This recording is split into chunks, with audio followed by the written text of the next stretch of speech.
And we're back. Alright, we want to roll the shows? Yes. Too many shows. My boss of the week, okay, well, there's the Stephanie, follow her slides, see where the story's going, and there's a few things, there's a questionable call-outs. I'm just going to keep it simple this week. I'm not even going to wrangle King too much. I'm going to keep it simple and say the cruiserweights are literally a waste of gear at this point. That's literally what I'm doing for my boss of the week. Yeah, there's really nothing I can come up with. Yeah. The other stuff I didn't really mind as much.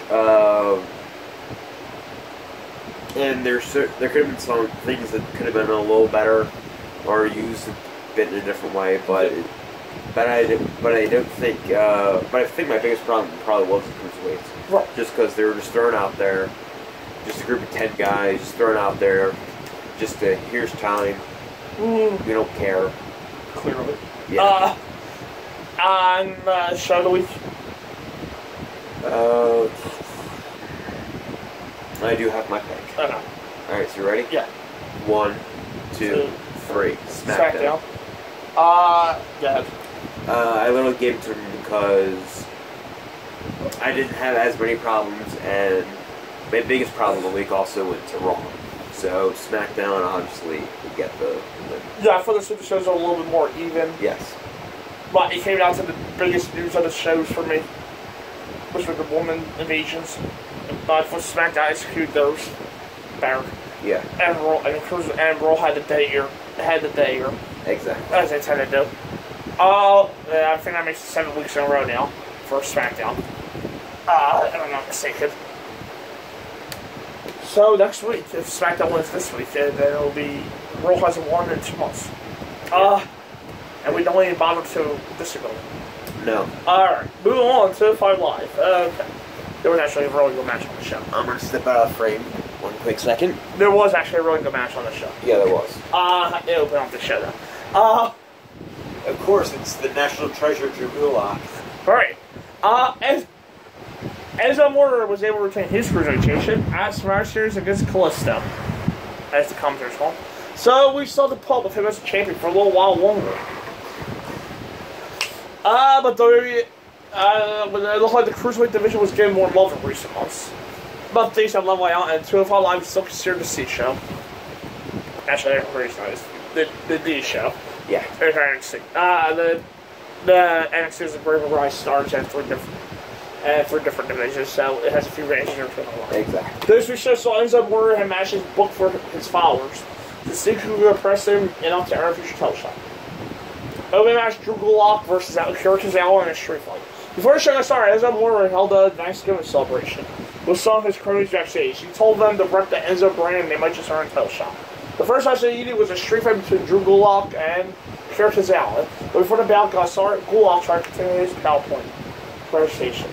He didn't get to show a single slide for Tozawa because this was a street fight weapons were used with their meant for success.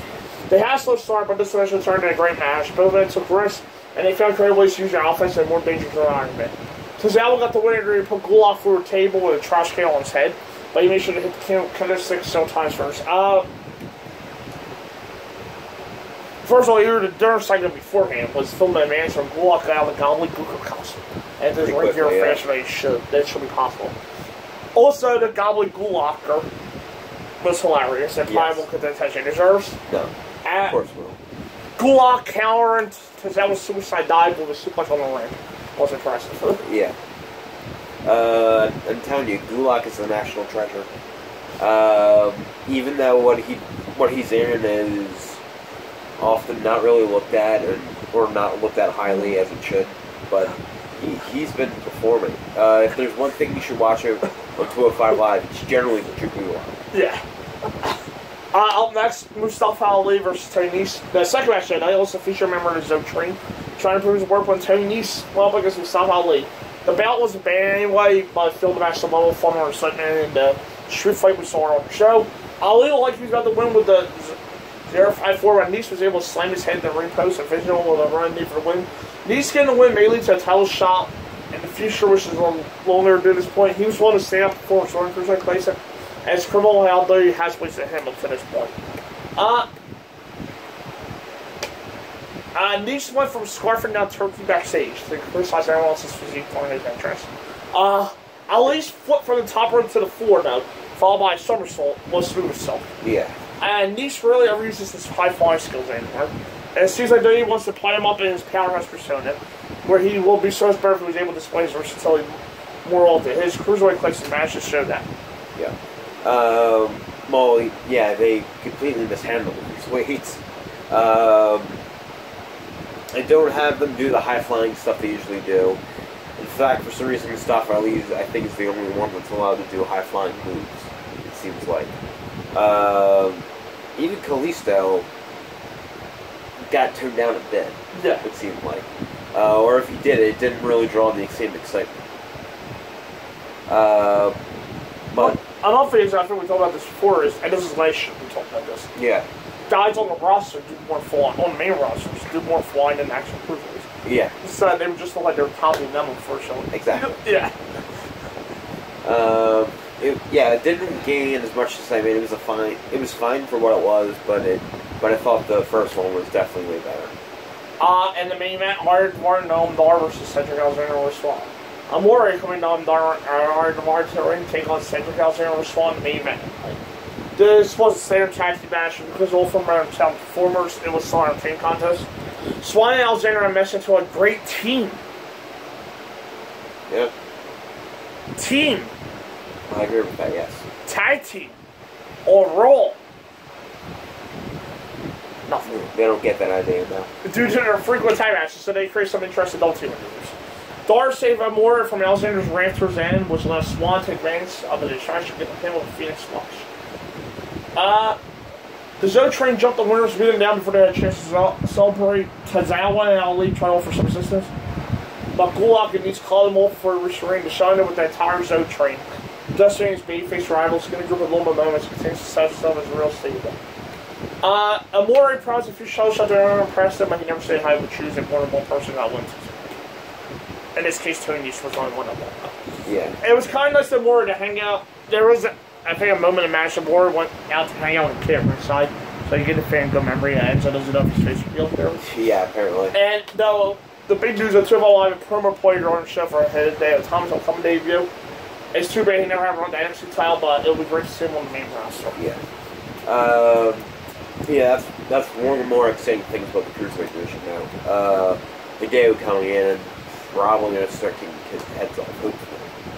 Or put over Enzo. Or put over Enzo, like everybody else seems to do.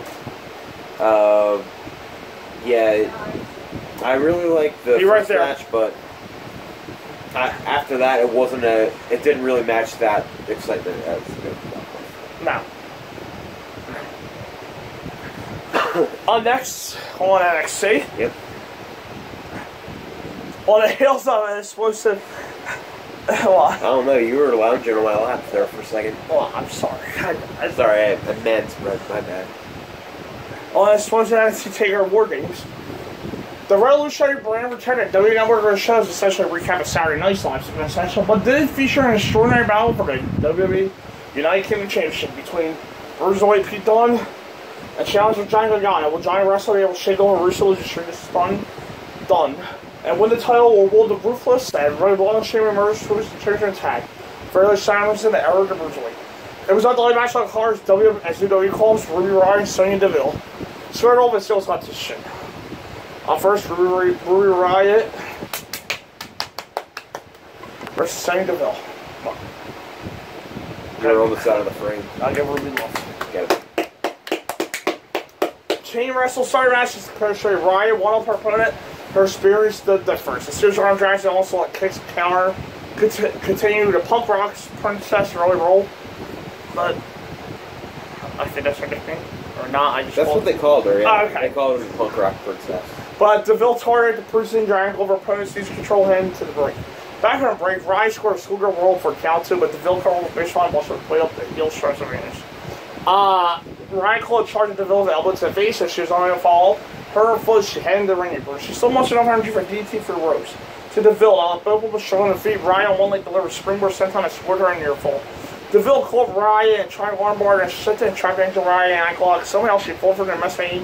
and made the ropes to force the hold broken. She full by deliver wind up overhead kick for the pinfall win. The match lost a great deal of meaning to the long-term future of the women's division on Monday and Tuesday night, with the Development Right debuting on the Raw side live respectively. But that said, the match itself wasn't well wrestled. Probably Sonya's best match by far. Yeah, I can agree with that. And it told a solid story of Brian fighting for concealed pain notoriously. DeVille was convinced that she targeted the injured limb. Our opponent hosts of Storm victory over ankle lock. When that did not work for Shane, and Ryan was able to deliver a devastating kick for win. Strong quality wrestling for two women who hopefully a break futures on the main roster. Yeah, I thought the match was fine. I thought it was. I definitely thought it was Daria. That was her tough enough name. That is her name. Her name. Daria Marinaya, but yes. I thought Sonya did a very good job this week. I thought she actually looked capable in the ring. And I'm also happy that Ruby got the win going off of NXT as well. And in the main event, the United Kingdom Championship match, Johnny Gargano versus Pete Dunne. The crowd was extremely receptive to both Johnny Gargano and Pete Dunne, showing the superstars tremendous respect as they hit the ring for the United Kingdom Championship match. Both champion Dunne and challenger Gargano engaged in grappling early, each trying to wrestle each other for the early advantage. 7 innings following team moves later on when Dunne countered DT attempt by his opponent and sent him into the apron and had to break. Dunne partook in joint manipulation, torturing Gargano, a giant wrestler that showed resilience he has become associated with a five-man match. He reversed Dunne's bare end fissure into DT and scored an airful with a head scissors takedown until Gargano escaped. The match speed and intensity increased successful victory. Dunne tried the submission attempt and caught Gargano in a slingshot spear attempt, placing him with a big right hand. He followed immediately with the bare end for a successful title retention. Two of the best wrestlers associated with the NXT brand have fantastic main event this week. Yep. In front of a red hot crowd, the match take for taker was set far high for all superstars to suspense. Gargano loses a fist losing streak gimmick while Dunne continues to look like an unbeatable champion. His ability to withstand tremendous challenge and still challenge aggression and victory makes him an incredibly enduring worker.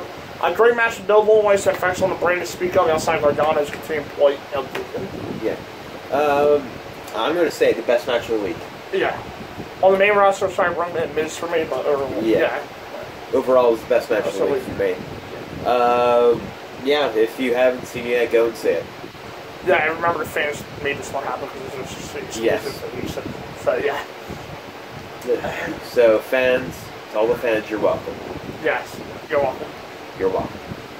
And up next will be our very serious and well prepared. I couldn't even keep a straight face for that for a second. Professional. It's a bad sound. WCW Uncensored 1996 throwback review. And my pick for Joe. Losing Star Series week, yes. And then, of course, our pick for the show we got reviewed next week. Yep.